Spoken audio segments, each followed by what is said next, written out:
Hi ladies, Emmet Rushe here. Today we're going to talk through the plank and the best way to do it in order to get the best benefits out of it for yourself.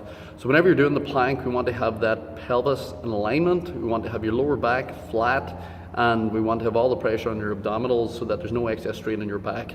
So if you've ever felt strain on your lower back whenever you're doing a plank, this fix that I'm going to show you now should help take that out of it. And I'm going to show you a way that if you find it difficult getting that pelvis into alignment, I'm going to show you a way that you can teach yourself to do that, and I'm going to show you different regressions and progressions that you can do with the plank in order to get the best benefits out of it, depending on your fitness level and depending when you are. So first thing we're going to do is we're going to go into a basic plank position for ourselves. So just going to set this here.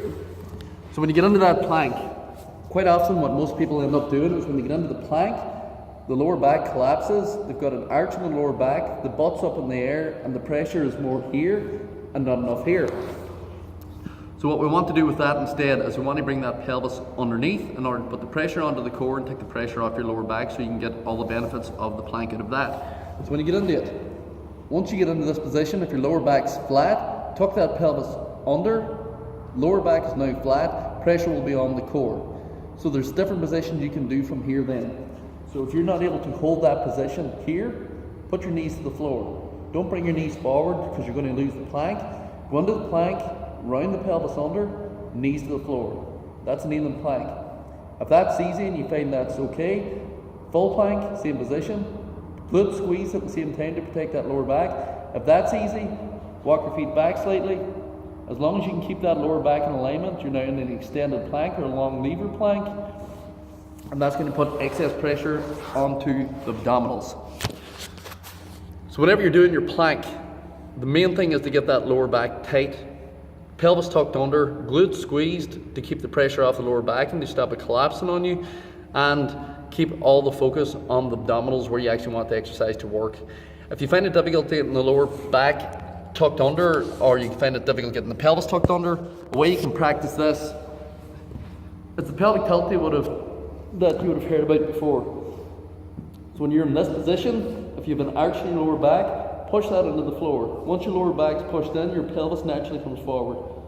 Again, pressure now is on my lower abdominals. You can release it out, pelvis tucked under, release it out, pelvis tucked under. So when you go back into your plank, it's the exact same movement then, but you're learning that pelvis tucked under, pressure's on the abdominals. If you're relaxed, the pressure's on my lower back. Abdominals, lower back. So that's a very, very simple way that you can teach yourself just doing that pelvic tilt, lying on your back, push your lower back into the floor, release, lower back into the floor, and release. Once you go round in, start with a kneeling plank. When you can hold that for about 30 seconds, progress that up into the full plank. Once you can hold that for about 30 seconds, then you can go into the long lever plank where you can extend back. The main thing that you want to remember is to keep that pelvis tucked, keep the lower back flat, and to keep all the pressure on your abdominals where you want it to be. And then you will start to get huge benefits out of the plank. And you will actually take pressure off your lower back, and you should find that you should have less lower back strain whenever you're doing the planks out of that. So that's it for today, ladies. I hope you find this helpful, and if you want any questions, you can contact me on my website, www.RusheFitness.ie, or on my Facebook page at RusheFitness, and I will talk to you next week.